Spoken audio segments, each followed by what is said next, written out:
Daniel a été jeté dans la lion parce qu'il a refusé d'obéir à un décret du roi Darius, qui interdisait de prier ou de faire des requêtes à un autre dieu ou homme que le roi lui-même pendant 30 jours. Voici le contexte, basé sur le chapitre 6 du livre de Daniel dans l'Ancien Testament 1. Daniel, un homme respecté. Daniel était un haut fonctionnaire dans l'Empire médo-perse, sous le règne du roi Darius. Il était tellement sage et intègre que le roi envisageait de le mettre à la tête de tout le royaume. 2. La jalousie des autres officiels. Les autres chefs et gouverneurs, jaloux de Daniel, ont voulu le faire tomber. Mais comme il était irréprochable, ils ne trouvaient aucun défaut dans sa gestion. Ils ont donc décidé de l'attaquer en rapport avec sa foi. 3. Le piège. Ils ont convaincu le roi de signer un décret royal interdisant de prier ou d'adresser des requêtes à quiconque d'autre que lui, sous peine d'être jeté dans la fosse aux lions.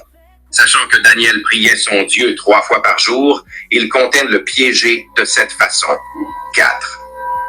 La fidélité de Daniel.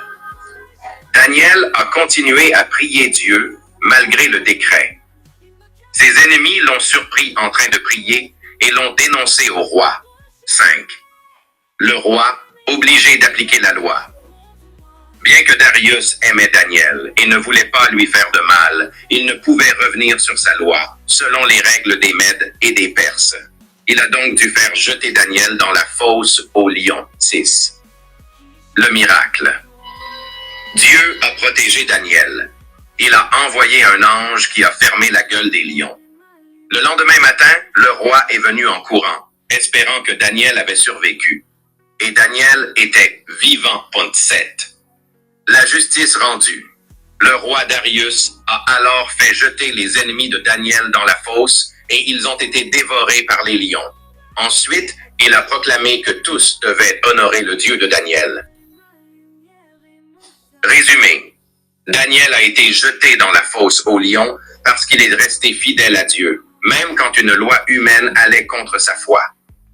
Dieu l'a récompensé en le protégeant miraculeusement.